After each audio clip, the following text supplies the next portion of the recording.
Hello, friends, and welcome back to Malicious Compliance Stories. Let's break down the ultimate revenge on a nightmare landlord. This guy stole appliances, charged OP for repairs that should have been covered, and even tried jacking up the rent by $500 just because.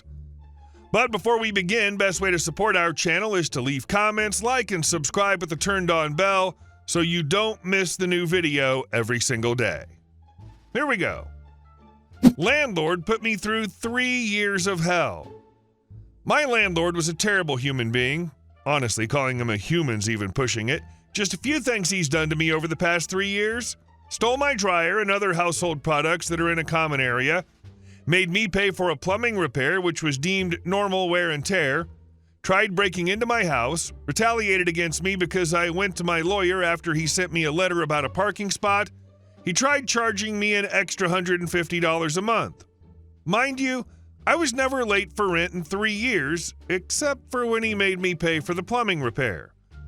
So the next month, I was a couple days late. The list goes on. Now, this apartment was nowhere near nice. I found out the plumbing was illegal. He left me with a porch for years that has severe safety issues. The ceiling paint was always falling down, gas heater was not up to code, and so on. I finally got my chance to leave after he wanted to raise my rent $500 a month. He'll do anything and everything to get more money out of his tenants. So I called the building inspector 4 days before I left. I told him everything. The porch, when he finally replaced it, didn't have a permit and was definitely not up to code. I told him about the plumbing and the heater.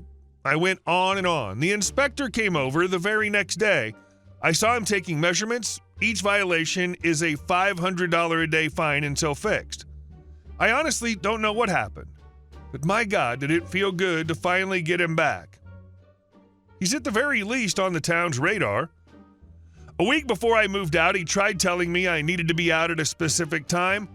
I never responded, and where I lived, that's not how it works. He tried to threaten me with the police if I wasn't gone. Well, I went to the police myself that morning to warn them. The landlord did come by, threaten me, and harass me. I called the police. They informed him I was in the right. Long story short, he'd broken into my apartment. I'd left to go to storage. While I was gone, he nailed my door shut. I told the police to get the supervisor because I was over being harassed by this guy. Go figure, he left before the supervisor could get there. I'm positive he knew he'd be arrested on sight. Got the police report. They're charging him with a felony for breaking and entering. Fines plus a charge? Don't be a jerk to good people. Love this. Just shows how entitled he is and how much he's gotten away with if he thought breaking in again was a good idea. And our second story. That's not my job. Tonight, I visited my old stomping grounds. I used to work for a sports venue and there was an event there tonight. I made my first return to the venue in 2 years. I worked there for 3 years, and I do have a recognizable face, so the likelihood I would have been seen and spoken to is high. Sure enough, rounding the corner closest to the main entrance, I see many old coworkers and even just former attendants who wave and smile. It's important to note that they do have a very particular dress code that I was certainly not following or wearing any part of. One of the ladies who saw me approached and was talking to me for about 15 minutes, just checking in on life over the past 2 years. We went our separate ways, and I found my seats and prepared to enjoy the evening.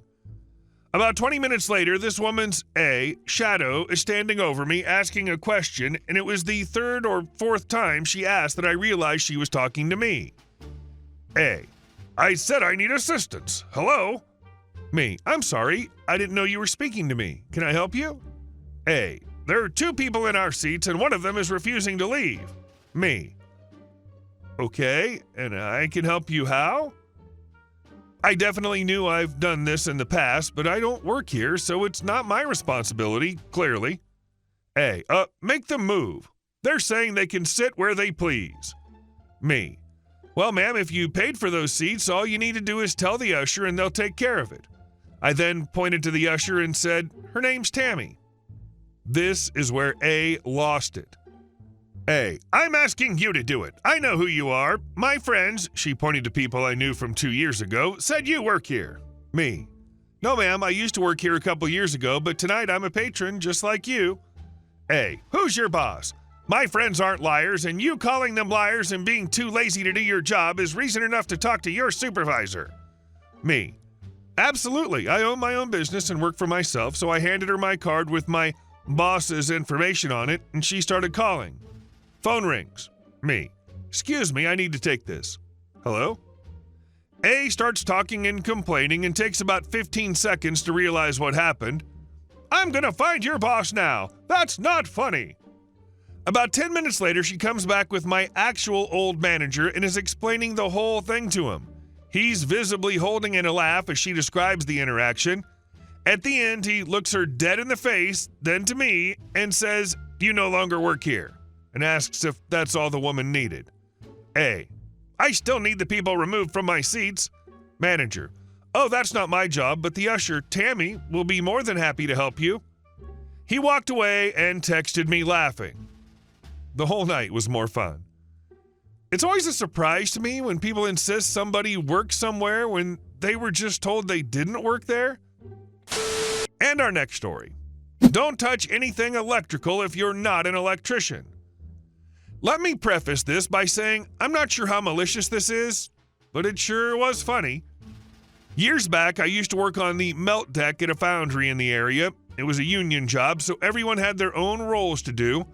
I was in melting, and one of our jobs was to melt the iron for another department to pour into the molds. Every so often, we'd trip a breaker on one of the furnaces and had to call an electrician to come up to the melt deck to fix it. The panels for the furnaces opened up, and the electricians would just flip a switch and it'd be fixed. The problem was sometimes it would take 20+ minutes for an electrician to show up and fix it. Waiting a few minutes wasn't much of a big deal, but when it would be over 30 minutes, it would start cutting into our pay since we got paid based on tonnage melted, and when we couldn't melt iron, no money. Eventually, our ATF, assistant to the foreman, got sick of it and would open the panel and flip the switch himself so we could keep going. The electricians found out what we were doing and had a meltdown, no pun intended, and told us we weren't allowed to do that and not to touch anything electrical if we weren't an electrician. Some words were had and we agreed, only for the electricians to go right back to taking forever responding to our calls. Everyone on the melt deck decided that anything electrical was out of our pay grade. We then proceeded to call electricians up to the melt deck to plug in and unplug our phone chargers, stating, "It's electrical, I can't touch it." Of course, we wouldn't tell them that over the radio, just that we need an electrician on the melt deck for an electrical issue. They didn't find it as funny as we did, and eventually we all agreed to stop calling them for our phones, and their response times significantly improved. That's one of the problems with unions, in my opinion, that you can't do stuff on your own if it's not your job. And our last story. Neighbors suing us for building a fence on our property ended up losing his house instead. My husband and I recently moved from a townhouse to a single-family home, and the sole reason behind this move was to get a yard for our dogs. We spent months looking for the perfect spot, ruling out any house that didn't have a good yard. Finally, we found one that seemed perfect. And as part of due diligence, we asked our HOA to come out to confirm we'd be allowed to put up a fence. The day HOA showed up, our next-door neighbor stepped outside and, without hesitation, declared he'd be fighting our fence. He was older, grumpy, and apparently had a reputation in the neighborhood, but we brushed it off as the usual neighborhood crankiness.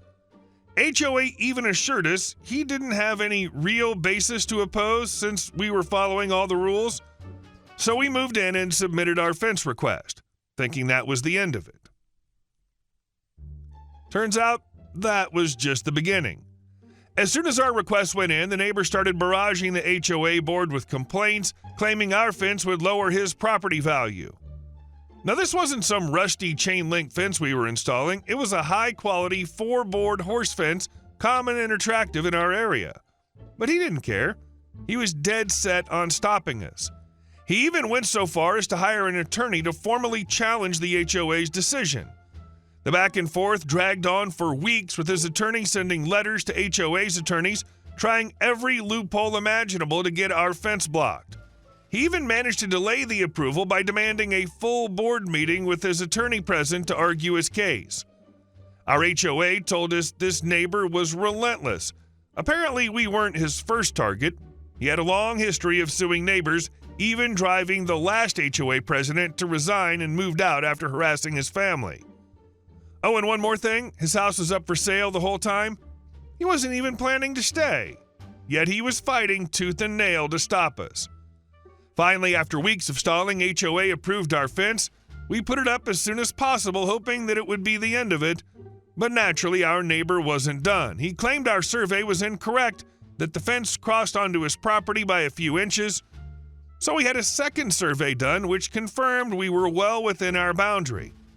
Unfazed, he filed a formal complaint with the HOA, who dismissed it almost immediately. In retaliation, he filed a nuisance lawsuit against us, claiming our fence blocked his view. This legal battle became a months-long headache, and he seemed to be pushing it forward solely to drain our time and money. Thankfully, we had a solid case, and my husband and I were prepared to see it through.